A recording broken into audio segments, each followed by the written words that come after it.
আসসালামু আলাইকুম। কিছু গুরুত্বপূর্ণ আলোচনা করব। আলোচনা হচ্ছে গিয়া দুর্নীতিবাজ নিয়ে। দুর্নীতিবাজ আপনি চিনবেন কি করে? দেখেন, আপনি যখন একটা সুখী মানুষের কাছে যাবেন, তখন যে দুঃখের মানুষটা সে কিন্তু আপনার দুঃখটা বুঝবে না। এর কারণ হচ্ছে গিয়া সে সুখের মধ্যে বসবাস করছে সারা জীবন, ছোট থেকে বড় হয়েছে সে সুখের মাধ্যমে। এখন তার কাছে গিয়ে আপনি একটা সাধারণ একটা গরিব মানুষ গিয়ে যদি বলে আমার এই সমস্যা সে এটা কেয়ার করবে না। আবার তার কাছে একটা তার সমতুল্য একটা লোক যাবে, অনেক শ্রদ্ধা করবে, অনেক কিছু আলোচনা করবে। আর যদি 20 লক্ষ টাকা লস সে কোনো কেয়ার করবে না। তো আমরা প্রত্যেকটা মানুষকে একটা জিনিস জানাতে চাই, আপনি থানাত বলেন, কোর্টে বলেন, যেখানে বলেন, আপনি এখানে গিয়ে অভাব দেখাবেন, নাম্বার 1 আপনার কাজ হবে না, কখনো কাজ করবে না। আপনি হেরে দৈরে টাকা পয়সা আপনার রোজগার করছেন, ঠিক আছে, কোনো লাভ হবে না। শুধু সমস্যা একটাই, আপনি একদিক দিয়ে আনবেন, আরেক দিকে দিবেন। এটা হলো পৃথিবীর নিয়ম। তো আরেকটা কথা হচ্ছে গিয়া, সব জায়গাত অভাব দেখাতে নেই।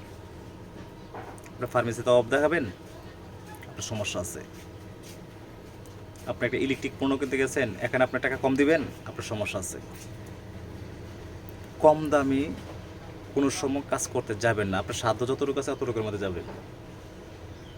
আপনার বুঝতে হবে যে আমি যে এই কাপড়টা কিনতেছি, একটা কাপড়ের দাম 2000 টাকা, একটা কাপড়ের দাম 500 টাকা, 500 টাকার কাজই করবে। আর দুর্নীতির যে বিষয়টা,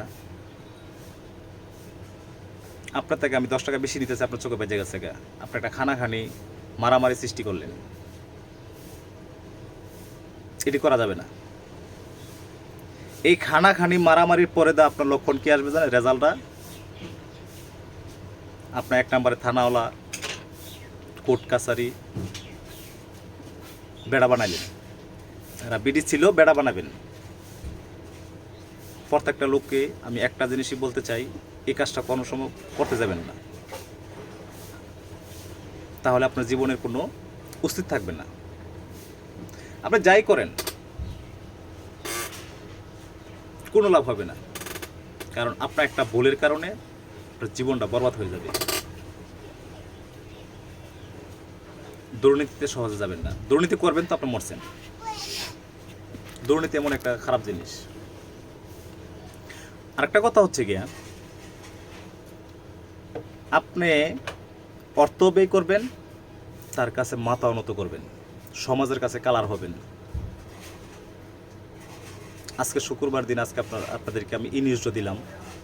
প্রত্যেকটা লোক সচেতন হবেন, এটি সবচেয়ে বড় প্রত্যাশা। তো আমার কথাগুলো যদি কোনো একটা লোকের উপকার হয়, এটাই আমার স্বার্থ। আমার ভিডিওটা বানানো, আমার ভিডিওটা বানানোর উদ্দেশ্যটা হচ্ছে যে সকল অডিয়েন্সদের জন্য এই কথাটা বলা। আশা করি আপনারা প্রত্যেকটা লোকে বুঝতে পারছেন। তো আমার ভিডিওটা বেশি বেশি শেয়ার করবেন, লাইক কমেন্ট শেয়ার করবেন, এটাই আমি সবচেয়ে বড় আশাবাদী। আসসালামু আলাইকুম।